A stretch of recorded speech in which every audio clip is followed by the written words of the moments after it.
भारत की चुप्पी का फायदा उठाते हुए बांग्लादेश इस हद तक गिर जाएगा किसी ने सोचा न था।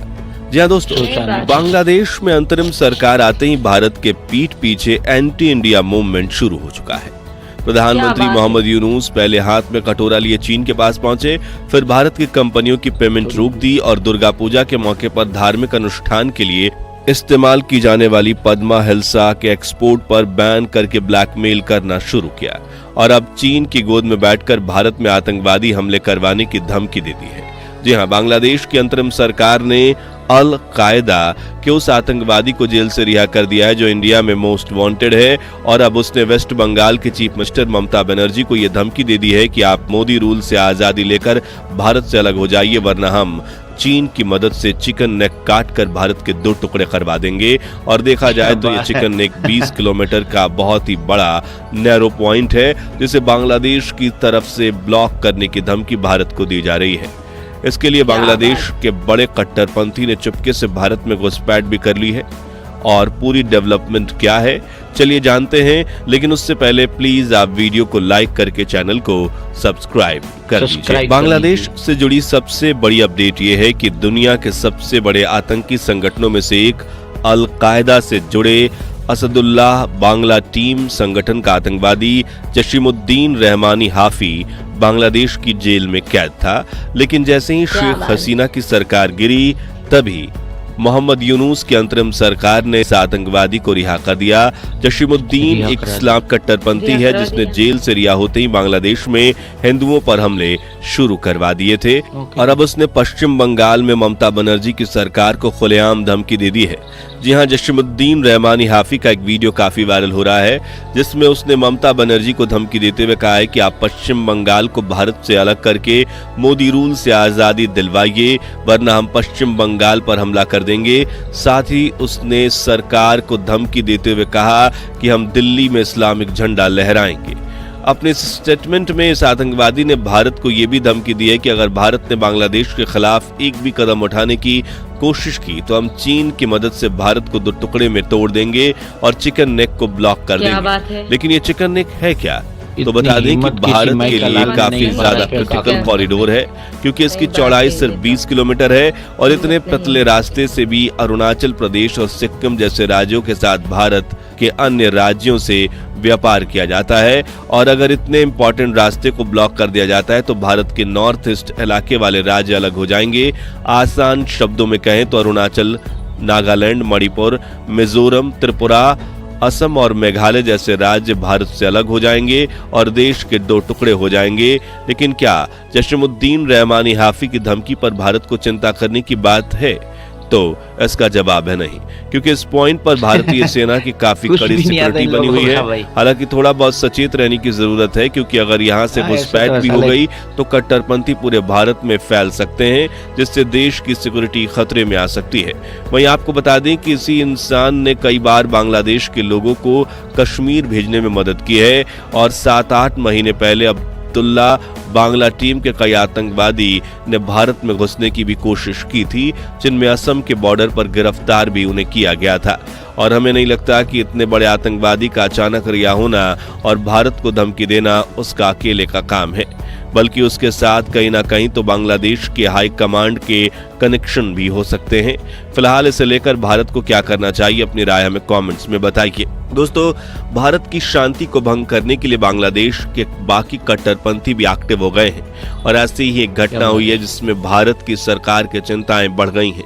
जी हाँ, रिपोर्ट्स के मुताबिक बांग्लादेश कट्टरपंथी मुफ्ती और जुबैर रहमानी, जिस पर कट्टरपंथी समूह अंसारुल्लाह बांग्ला टीम के लीडर जशीमुद्दीन रहमानी हाफी के साथ भारत विरोधी प्रचार में शामिल होने का संदेह है, उसने 5 सितंबर को पश्चिम बंगाल के हरिदासपुर लैंड बॉर्डर से भारत में घुसपैठ की है।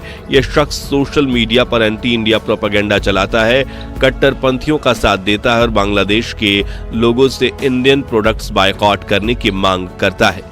साथ ही इनका कनेक्शन भारत विरोधी आतंकवादी संगठनों से भी है और बताया जा रहा है कि मुफ्ती जुबैर रहमानी छिपते छिपाते हुए दिल्ली और उत्तर प्रदेश भी गया था, जहां उसने कई इस्लामिक इंस्टीट्यूशन से बात की और शायद अपने स्लीपर सेल्स से भी बात की है। बता दें कि स्लीपर सेल्स यानी वो लोग जो एंटी इंडियन होकर भी शराफत का मुखौटा पहनकर देश में छिपे रहते हैं और आतंकवादियों का साथ देते हैं। ऐसे में भारत सरकार की चिंता बढ़ना लाजमी है। लेकिन भारत सरकार से नफरत करने वाले आतंकवादी बांग्लादेश में अचानक कैसे सामने आ रहे हैं, तो आपको बता दें कि चीन की गोद में बैठी मोहम्मद यूनुस की अंतरिम सरकार लगातार एंटी इंडिया एक्शंस ले रही है।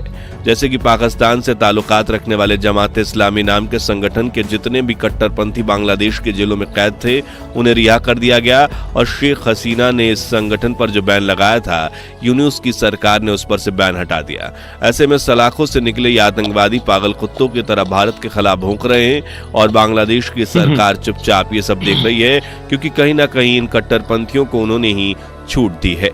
अगले अपडेट की बात करें तो बांग्लादेश बिजली के लिए भारत पर निर्भर है और उसने अडानी पावर्स के $800 मिलियन के साथ बाकी पावर कंपनियों के $1 बिलियन का बकाया रकम नहीं चुकाया है। यानी बांग्लादेश पर भारत का करीब $2 बिलियन यानी कि 17,000 करोड़ का कर्जा है। हालांकि पहले भारत सरकार ने इन कंपनियों को थोड़ा इंतजार करने के लिए कहा था, लेकिन जब बांग्लादेश ने भारत विरोधी एक्शंस लिए, तब से सरकार ने भी कंपनियों को अपना कर्जा वसूलने की छूट दे दी है और अडानी ग्रुप अब एक्शन में आ गया है। जी हां, अडानी पावर की तरफ से सीधा बांग्लादेश को चेतावनी दी गई है कि आप जल्द से जल्द हमारे $500 मिलियन बकाया पैसे को चुकाइए, वरना हम बिजली की सप्लाई काट देंगे। तो सुनकर पहले से ही बांग्लादेश के हालात टाइट हो गए हैं और अब रूस ने भी बांग्लादेश को ऐसा नोटिस दिया है जिससे मोहम्मद यूनुस सरकार की रातों की नींद उड़ गई है। दरअसल हाल ही में रूस ने भारत की दोस्ती निभाते हुए बांग्लादेश से 63 करोड़ यानी कि $630 मिलियन की मांग कर ली है। असल में कुछ साल पहले शेख हसीना के समय रूस ने बांग्लादेश के रूपुर शहर में एक न्यूक्लियर पावर प्लांट का निर्माण किया था, जो कि बांग्लादेश का पहला न्यूक्लियर पावर प्लांट था जिससे बिजली पैदा की जाती थी और अब इसका पैसा बांग्लादेश को कर्ज के रूप में चुकाना था, लेकिन अभी तक बांग्लादेश ने इसका ब्याज भी नहीं दिया है। अब पहले तो रूस इसे हल्के में ले रहा था, लेकिन अब बांग्लादेश को सिर्फ 1 हफ्ते की डेडलाइन दी है, लेकिन बांग्लादेश के फॉरेन रिजर्व खाली पड़े हैं। ऐसे में $63 लाख करोड़ आएंगे कहां से? बड़ा सवाल तो ये है। अब हो सकता है कि बांग्लादेश कटोरा लेकर चीन के पास जाए और वो इसकी मदद भी कर दे, लेकिन उससे बांग्लादेश अपना ही नुकसान करेगा, क्योंकि चीन उसे अपने डेप्ट ट्रैप में फंसाकर पूरे देश को अपनी उंगलियों पर नचाएगा, जैसा वो अभी पाकिस्तान, श्रीलंका और मालदीव जैसे देशों के साथ कर रहा है। क्योंकि चीन तो भारत के चारों तरफ से घेरा बनाना चाहता है, जिसके लिए उसे ऐसे प्यादों की जरूरत है जो हमेशा उसके पीछे दुम हिलाकर चलते रहे। इसके अलावा ऑस्ट्रेलिया ने भी बांग्लादेश को चेतावनी दी है कि अगर बांग्लादेश के कट्टरपंथी हिंदू, ईसाई और बाकी अल्पसंख्यकों पर अत्याचार बंद नहीं करेंगे तो वो बड़े एक्शन लेगा, जिससे बांग्लादेश जो ऑस्ट्रेलिया के साथ व्यापार करता है और वहां से कोयला इंपोर्ट करता है, उससे भी डिस्टर्बेंस आ सकती है। इसके अलावा जैसे कि बांग्लादेश ने भारत के हिल्सा मछली के एक्सपोर्ट पर बैन लगाया है, तब से भारत भी बांग्लादेश के खाने पाने चीजों की एक्सपोर्ट पर रोक लगाने के बारे में सोच रहा है। दरअसल भारत भले ही मछली के साथ साथ कुछ अन्य फूड भी बांग्लादेश से खरीदता है, लेकिन इससे कहीं ज्यादा खाने पीने की वस्तुएं जैसे दाल, चावल, गेहूं के साथ प्याज और आलू जैसी अनेकों सब्जियां भारत भी बांग्लादेश में एक्सपोर्ट करता है।